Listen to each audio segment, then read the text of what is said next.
how to change the PHP version on your domain using cPanel. Sometimes different software requires different versions of PHP. Then we need to switch the PHP version using cPanel. Let's see how we can do it. Log into your cPanel account and you will be on this page. Scroll down to the Software section and click Multi-PHP Manager.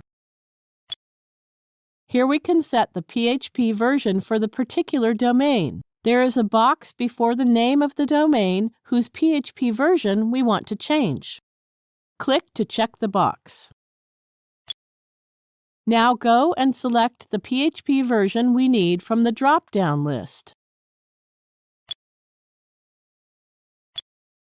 Now click the Apply button. That's it. We have successfully changed the version of PHP. Now you can see that the PHP version of the selected domain has been changed. Thank you for watching.